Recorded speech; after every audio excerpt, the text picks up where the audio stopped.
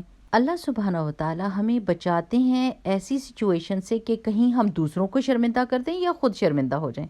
اور ہاں، اگر ان 3 وقتوں کے علاوہ امی ابو کے کمرے کا دروازہ کھلا ہوا ہے تو اس میں اجازت لینے کی ضرورت نہیں ہے۔ اچھا جی، اب اگلی اچھی بات، اچھا اخلاق کیسے ہے؟ جب ہم مسلمانوں سے ملتے ہیں تو ہم کہتے ہیں السلام علیکم ورحمۃ اللہ وبرکاتہ۔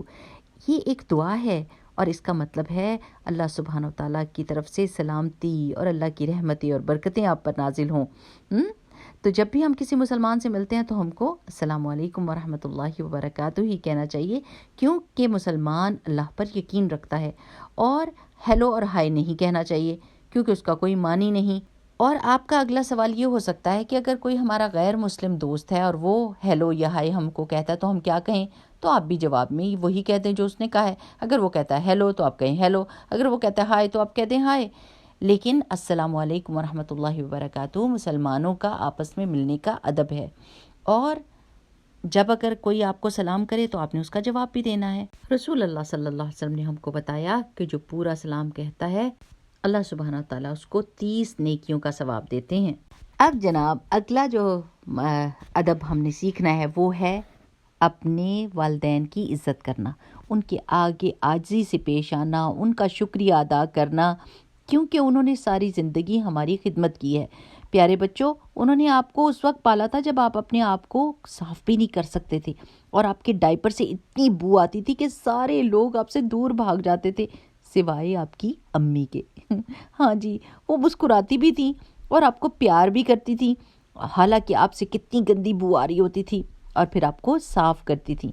اور آپ کے ابو نے کتنی محنت سے کمائی کی اور آپ کے لیے ہر وہ چیز خریدی جو آپ کو ضرورت تھی۔ اور جب آپ ذرا سے بڑے ہو گئے ہیں تو پھر آپ کو یہ سکھایا جاتا ہے کہ آپ نے اپنی آواز کو اونچا نہیں کرنا اپنے ماں باپ کے آگے، کیونکہ قرآن میں اللہ سبحانہ و تعالیٰ نے اس چیز پر بہت زور دیا ہے کہ اپنی امی ابو کی عزت کرنی ہے، اتنی زیادہ عزت کہ ان کے آگے اف تک نہیں کہنا۔ اور اف یہ سب سے چھوٹا لفظ ہوتا ہے جو آپ اپنی ناراضگی کا اظہار کرتے ہیں۔ تو اللہ سبحانہ و تعالیٰ کی نظر میں ماں باپ کی نافرمانی یا ان سے بے ادبی کرنا بہت بڑا گناہ ہے۔ اگر آپ کو ایسا لگتا ہے کہ امی ابو نے کوئی ایسی بات کہی ہے جو صحیح نہیں ہے تو آرام کے ساتھ اور عزت کے ساتھ بتائیں کہ امی ابو مجھے لگتا ہے کہ یہ چیز ٹھیک نہیں ہے، ٹھیک ہے نا؟ اگلی اچھی بات جو ہم سیکھیں گے وہ ہے صفائی ستھرائی رکھنا۔ اسلام سارا کا سارا صفائی پر مبنی ہے۔ ہمارے پیارے نبی صلی اللہ علیہ وسلم اپنے دانتوں کو برش کیا کرتے تھے، جی ہاں، مسواک کے ساتھ۔ جب کوئی بھی دانتوں کی صفائی کی بات بھی نہیں کرتا تھا 1400 سال پہلے، پیارے نبی صلی اللہ علیہ وسلم سارے لوگوں کو اس بات کے لیے حوصلہ افزائی کرتے تھے کہ وہ نہا دھو لیں اور اپنے کپڑوں کو صاف رکھیں اور اپنے بالوں میں کنگھی کریں اور اچھے صاف ستھرے نظر آئیں۔ ہمارے پیارے نبی صلی اللہ علیہ وسلم تو سوتے وقت بھی مسواک کیا کرتے تھے۔ پیارے بچوں، منہ کی بو نہ صرف انسانوں کے لیے بہت مشکل کام ہے برداشت کرنا، بلکہ فرشتے بھی اس سے تنگ ہوتے ہیں۔ ایک حدیث سے ہم کو پتہ چلتا ہے کہ رسول اللہ صلی اللہ علیہ وسلم نے لوگوں کو منع فرمایا تھا کہ لہسن اور پیاز کھا کر مسجد میں نہ آئیں، کیونکہ یہ دوسرے لوگوں کے لیے بہت تکلیف کا سبب ہوتا ہے۔ ہمیشہ صاف ستھرے رہیے اور آپ سے خوشبو آنی چاہیے۔ وضو کرنا جو ہے نا، یہ بہت ہی زیادہ ہمیں ثواب دلاتا ہے، اور نہ صرف ہمارے جسم کو صاف کرتا ہے بلکہ ہماری روح کو بھی صاف کرتا ہے، کیونکہ ہمارے گناہ جھڑ جاتے ہیں۔ اور ایک اور بات میرے پیارے بچوں، جب آپ کپڑے پہنیں تو پھٹے ہوئے کپڑے مت پہنیے، چاہے وہ فیشن میں ہی کیوں نہ ہو۔ ہمارے پیارے نبی صلی اللہ علیہ وسلم تو ان کے کپڑے پھٹ جاتے تھے تو وہ ان کو سی لیتے تھے، ان کے اوپر ایک کپڑے کا پیچ یعنی پیوند لگا دیتے تھے، لیکن پھٹے ہوئے کپڑے نہیں پہنتے تھے کیونکہ ان کے پاس اتنے کپڑے تھے ہی نہیں۔ اور آج کل ذرا دیکھیں، ہم پیسے دے کر اور پھٹے ہوئے کپڑے خریدتے ہیں، جو کہ صحیح بات نہیں ہے۔ پھر میرے پیارے بچوں، اپنے کمروں کو بھی صاف رکھیں پلیز، کیونکہ اب آج کل بچے کیا کرتے ہیں، ایک طرف کپڑے پھینکتے ہیں، ایک طرف اپنی کتابیں پھینکتے ہیں، ہر طرف گند مچا ہوتا ہے۔ اور آپ کو پتہ ہے کہ جہاں پر بو اور گند ہو وہاں پر شیاطین آتے ہیں، اور جہاں پر خوشبو اور صفائی ہو وہاں پر فرشتے آتے ہیں۔ اس لیے ہم کو چاہیے ہم اپنے کمروں کو صاف رکھیں، اپنے گھروں کو صاف رکھیں، اپنے محلے کو صاف رکھیں، کیونکہ صفائی مسلمان کی ایک خاصیت ہے سٹوری ٹائم۔ جی، ایک کہانی کسی نے مجھے سنائی تھی، کہانی نہیں ایک واقعہ، تو وہ میں آپ کو سناتی ہوں کہ ایک غیر مسلم عورت تھی، وہ یونیورسٹی کے ہاسٹل میں جاتی تھی اور سب اسٹوڈنٹس کی کپڑے لیتی تھی گندے اور ان کو دھو کے اور دیتی تھی، اور پھر لوگ ان کو پے کرتے تھے۔ تو وہاں پر ایک مسلمان اسٹوڈنٹ بھی تھا جو اپنے کپڑے اس عورت کو دیا کرتا تھا دھونے کے لیے۔ ایک دن وہ عورت آئی اور اس کو بڑا غصہ چڑھا ہوا، اور اس نے کہا کہ تم میری ہیلپ کرنے کی کوشش کر رہے ہو، میں کسی کی مدد نہیں لیتی اور میں بہت خوددار ہوں اور میں کام کرتی ہوں اور کماتی ہوں۔ تو اس نے کہا کہ آپ یہ کیوں کہہ رہی ہیں؟ تو اس نے کہا کہ کیونکہ آپ مجھے اپنے صاف کپڑے دے دیتے ہو اور گندے کپڑے نہیں دیتے ہو دھونے کے لیے۔ اس مسلمان اسٹوڈنٹ نے بتایا کہ نہیں، میں آپ کو اپنے استعمال شدہ کپڑے ہی دیتا ہوں، لیکن چونکہ میں ایک مسلمان ہوں اور میں باقاعدگی سے نہاتا دھوتا ہوں اور وضو کرتا ہوں، اس لیے میرے کپڑے اتنے گندے نہیں جتنے دوسرے لوگوں کے گندے ہیں۔ تو آپ کو پتہ ہے اس عورت نے ریسرچ شروع کی اور اسلام قبول کر لیا۔ الحمدللہ، تکبیر، اللہ اکبر۔ اچھا، میں آپ کو زیادہ بوجھل تو نہیں کرنا چاہتی، مگر ایک اور ادب میں آپ کو ضرور بتاؤں گی، اور وہ ہے دوسروں کی مدد کرنا۔ اگر آپ بس میں بیٹھے ہیں اور کوئی بڑی عمر کا بندہ آیا تو آپ اٹھ جائیے اور ان کو جگہ دے دیجئے۔ اگر آپ دیکھ رہے ہیں کہ کسی نے کچھ چیزیں اٹھائی ہوئی ہیں اور وہ بہت بھاری ہیں اور کار تک لے جانے میں مدد چاہیے تو آپ مدد دیجئے۔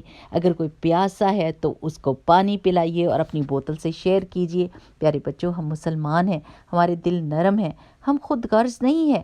ہمارے آگے کوئی بھی آئے گا جس کو مدد کی ضرورت ہوگی، چاہے وہ مسلم ہے یا غیر مسلم ہے، ہم اس کی مدد کریں گے، حتیٰ کہ جانوروں کی بھی۔ اللہ کے رسول صلی اللہ علیہ وسلم نے ایک دفعہ ہمیں واقعہ سنایا کہ ایک بندہ تھا جس نے کنویں سے پانی پیا، اور جب دیکھا تو ایک کتا تھا جو بہت زیادہ ہانپ رہا تھا اور اس کو پیاس لگی تھی، تو اس آدمی نے کنویں میں جا کر اپنی جراب میں پانی بھرا اور اس کتے کو پلایا، تو اللہ سبحانہ و تعالیٰ اس کو معاف کر دیا اور اس کو جنت دی۔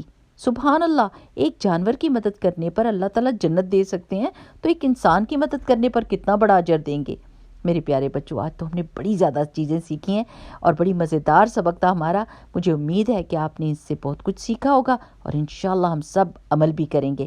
ٹھیک، سبحانک اللہم و بحمدک، نشہد ان لا الہ الا انت، نستغفرک و نتوب الیک۔ السلام علیکم ورحمۃ اللہ وبرکاتہ۔